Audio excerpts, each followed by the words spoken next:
I'm the Supercar Guy, and this is my overheating BMW i8 that I bought at an auction. In the last two videos, I replaced the coolant pump and vacuum filled the coolant circuits. Unfortunately, the car still overheated on the test drive.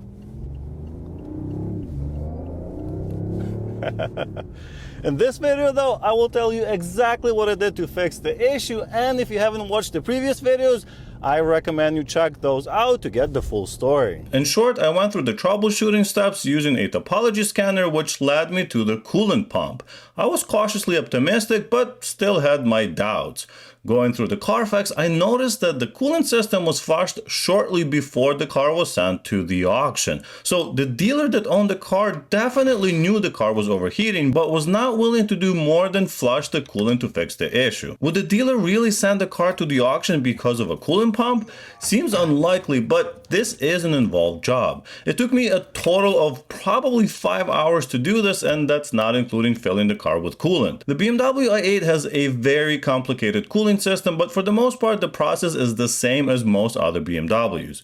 Using vacuum to fill both low and high temp circuits was no problem, but when it got to bleeding the high temp coolant circuit using BMW's procedure, well, it only partially worked. I'm not gonna lie, I was pretty upset and didn't even record any footage of the next steps, fully expecting some kind of damage inside the engine.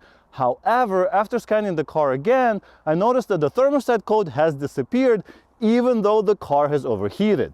This was huge and an important difference, as it told me that the coolant pump and the thermostat were working now. As I mentioned before, this car has long and complicated coolant circuits, so it's very easy for air to get trapped somewhere. My solution was to jack up the car from different points to hopefully let the trapped air escape, and once again pull a low vacuum in different positions. To my surprise, I noticed a few bubbles here and there while doing this, and once the car was leveled again, I added about half a quart of coolant to top it off.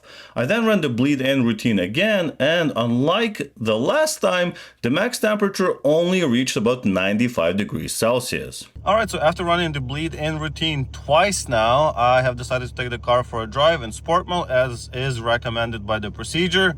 Unfortunately, it's -4 degrees right now, so I'm not sure if it's a good test, but I've been driving for about 10-15 minutes and we are steady at 80 to 85 to like 90 degrees Celsius, so definitely not close to 117, so I think that's good news. And yeah, it's -20 Celsius right now. Crazy, I know. So far, no check engine lights or anything like that, so I'm hoping that's gonna be the fix, and the air is coming out nice and hot from the vents. I think that's one of the criteria. If the air is coming out steady and hot when you set it to 84 degrees, that's what they recommend you drive it at max heat, then it should be good to go as far as getting rid of all the bubbles in the system. I'm gonna drive for a bit more. Hopefully the temperature stays steady. And yes, I have been driving it pretty hard.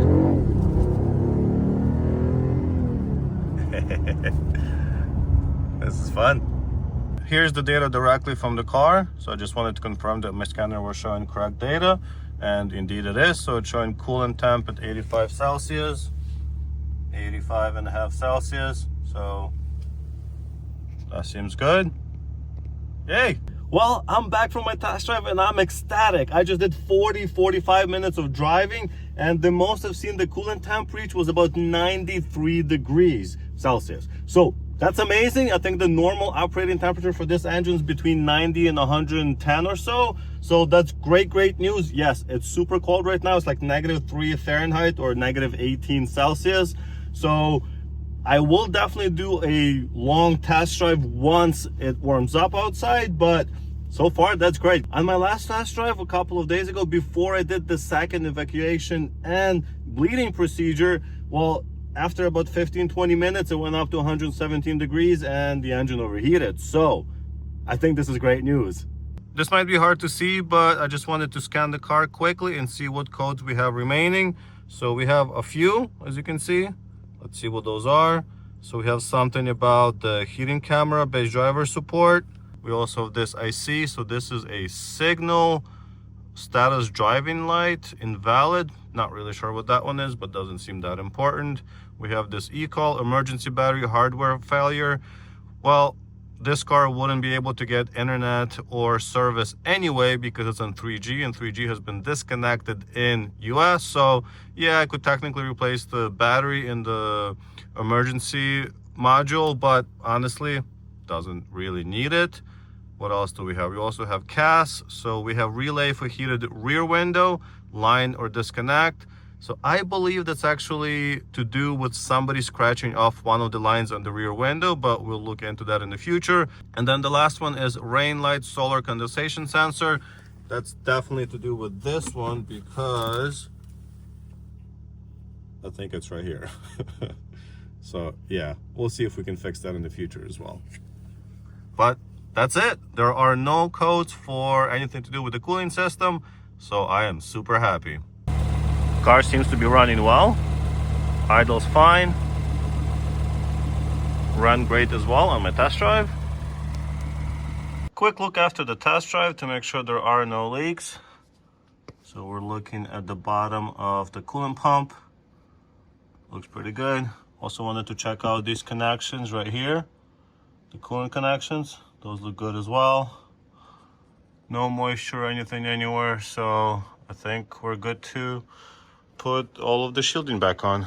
Surprise, surprise, this time the car did not overheat, so it was time to reassemble the rest of the car and put all of the liners and sound insulation back in its place. Yes, I took off the stiffening plate to check for leaks, so that had to go back on as well. Let's go for a drive. Woo-hoo-hoo. Well, I have been daily driving this car for the last few weeks, and I'm super happy to report that after a couple of 100 miles, I have had zero issues with overheating, and every time I check the temperature of the coolant, it has been within range. Maybe not the ideal conditions for driving this BMW i8. I was also excited to finally take it through a car wash to see what it actually looks like after staring at it with all the dirt and grime for the last couple of months. For a car that was designed over 10 years ago, it still looks amazing and surprisingly up to date, with lots of people giving me thumbs up and asking about the car. The guy took a video of my car. Anyway, lots more videos to come on the BMW i8, but I would also like to get your ideas on what I should do with this car this upcoming summer. Of course, I will do all of the neglected maintenance and a full service, but are there any fun performance or styling mods that you could recommend? Anything you haven't seen done to this car before you'd like to see? Leave your comments down below. Thank you so much for watching. I really appreciate it. Like the video if you liked it. Subscribe to the channel for a lot more BMW i8 content. And I will see you in the next one. Bye.